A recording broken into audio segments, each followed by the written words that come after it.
Hoy me da una gran alegría que haya aceptado venir Jorge Fernández Menéndez, periodista, escritor, reportero, amigo de hace muchísimos años, pero muchísimos años. Hace radio, hace televisión también, las redes, escribe libros también. Y no sé dónde sacas tiempo para escribir los libros. ¿Cómo estás, querido Jorgito? Muy bien, Joaquín. Es un honor, el honor es mío estar aquí el día de tus 50 años de reportero. Me has platicado la historia de aquel 2 de octubre innumerables ocasiones, pero siempre te la repito, ¿no?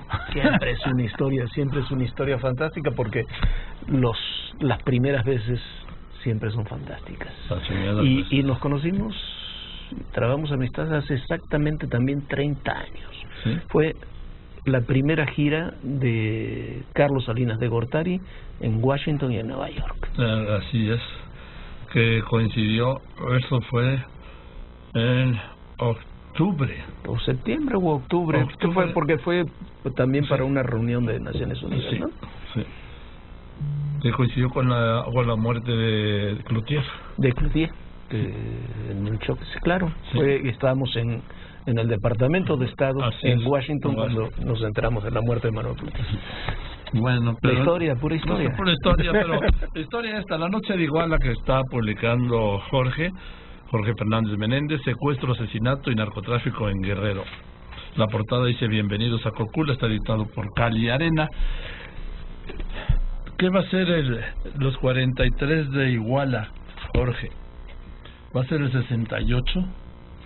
Mira, he estado escribiendo estos días sobre eso. Me parece que es un grave error equiparar el 2 de octubre de 1968 con lo que ocurrió hace 4 años en Iguala. Me parece que es un grave error, porque son 50 años de diferencia, realidades diferentes en México y en el mundo, pero sobre todo porque hay un componente en el tema de Iguala que no se puede ocultar, que es el tema del narcotráfico. Sin duda. Yo no digo que no es una causa legítima justa la de los estudiantes, no, pero el tema del narcotráfico es inocultable, que es el eje del libro, es tratar de explicar cómo el narcotráfico se involucra en las autoridades municipales, en las autoridades estatales, en la propia escuela de Ayotzinapa, porque también es una realidad, y cuál es la dinámica que se va planteando y que lleva como corolario, no como inicio, como corolario de una lucha de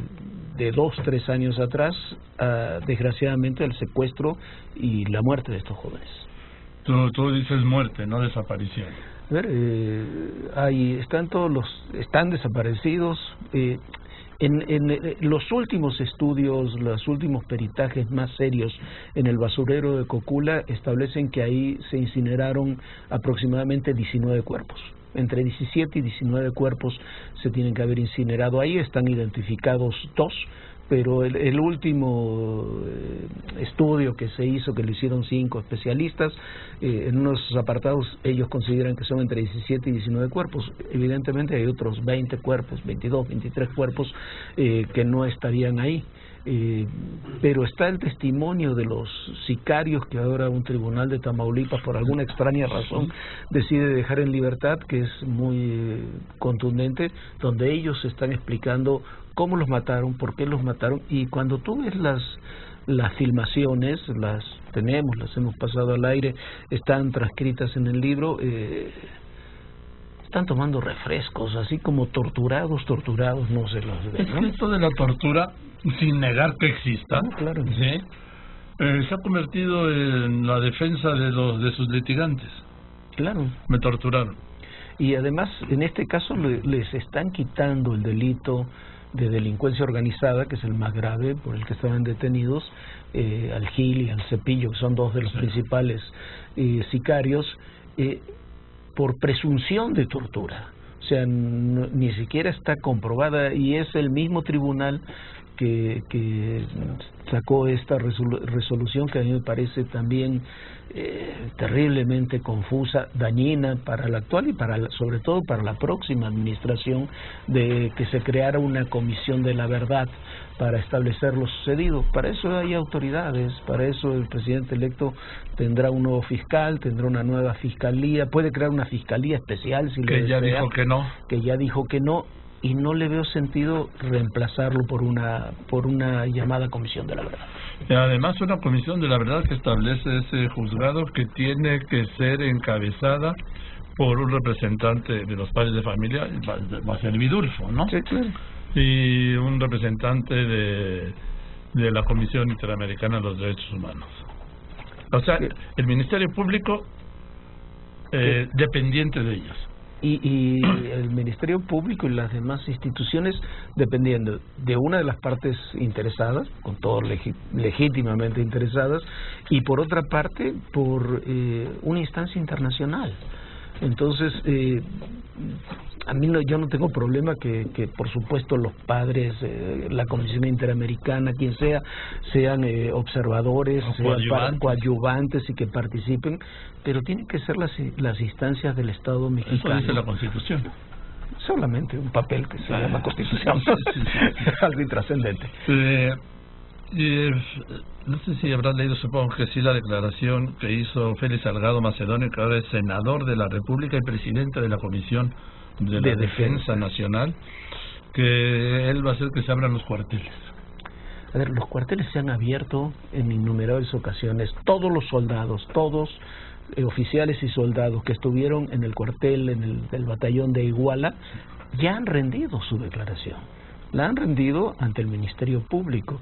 Ya sabemos, el libro lo dice con todo detalle, qué es lo que ocurrió, cuántos soldados había. Ese día había 89 soldados en el batallón, de los cuales 20 se fueron a atender un accidente que hubo lejos de Iguala, el incendio de un camión de gas, uno químico, que tuvo que vinieron a pagarlo desde Querétaro, llegaron ya tarde, quedaban 69 soldados, salió solamente un grupo de unos 15 o 20 a ver qué es lo que sucedía. A custodiar el hospital, ¿no? Fueron al hospital, sí. Pidieron ambulancias para los chavos, comprobaron, está sentado que hubo que había ahí cerca 3 muertos en un enfrentamiento que también explicamos en el libro, que no tiene relación directa con lo de los chavos, pero sí lo tiene porque es el enfrentamiento que hubo en un taller mecánico, que era un cuartel, llamémosle, una casa operativa de Guerreros Unidos, con gente de los Rojos, que los Guerreros Unidos creían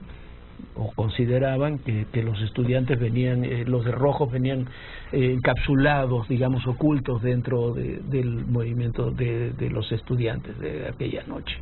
Y ese fue el movimiento que tuvieron. Hay otra declaración de que dicen que hubo gente de inteligencia que se presentó incluso en la policía municipal, y efectivamente hay un soldado al que le decomisan su motocicleta, pensando que viene con los estudiantes. El soldado se presenta con una persona del batallón en las instancias de la policía municipal para que la regrese en su motocicleta, y ahí es un punto fundamental, porque en ese momento los chavos estaban detenidos. O sea, cuando se dice el ejército tendría que haber intervenido, uno dice, bueno, ¿por qué tendría que haber intervenido? La policía actuó, detuvo a los chavos, y había ocurrido eso en innumerables ocasiones. Menos de un año antes, los mismos jóvenes de Iguala habían prendido fuego al Palacio Municipal de Iguala, y no había intervenido el ejército, como no intervino en la enorme cantidad de casos que se produjeron en Iguala, en Huitzuco, en Cocula. En esos días hay 43 jóvenes desaparecidos, pero hay otros 300 desaparecidos de la zona, en una lucha que se prolongó por lo menos 2 años y que se sigue prolongando hasta el día de hoy. Ahora, porque de repente veo una, como, no necesidad, pero sí como una estrategia de involucrar al ejército. No sé si lo has registrado tú. Es obvio. ¿Sí? Es evidente. Yo creo que es evidente, y creo que es el mayor de los errores. Primero porque no hay en este intento de involucrar al ejército un solo dato duro en ese sentido. Yo acabo de leer, en estos días leíamos a algún compañero que decía que bueno, que la verdad la participación del ejército es que había sellado Iguala para que nadie se escapara. Iguala nunca estuvo sellado esa noche. El ejército, decíamos, tenía en el momento de los hechos 70 elementos, podía desplazar 20, no hay forma de sellar una ciudad con 20 elementos, pero además entraban y salían, tanto que hubo estudiantes que salieron de Iguala como estudiantes de Ayotzinapa que llegaron a Iguala esa misma noche y que incluso dieron una conferencia de prensa improvisada. Porque al principio se habló de 57 desaparecidos. Y después fueron apareciendo algunos chavos, algunos que habían regresado igual, algunos que se habían ocultado en algunas casas, pero el tránsito, son innumerables las posibilidades de testimonio, nunca estuvo bloqueada Iguala. Ahí se ve en el video de la estación de la terminal de autobuses. Claro. Está en tránsito, o sea, sí. No, y los demás datos, el ejército no tiene responsabilidad. Tiene responsabilidad evidente la policía de Iguala, la policía de Cocula, creo que hay elementos policiales de Huitzuco también, hay responsabilidades evidentes del gobierno estatal que no reacciona por distintas razones, entre ellas la relación personal que tenía muy estrecha el gobernador con María de los Ángeles Pineda, la esposa de José Luis Abarca, del presidente municipal.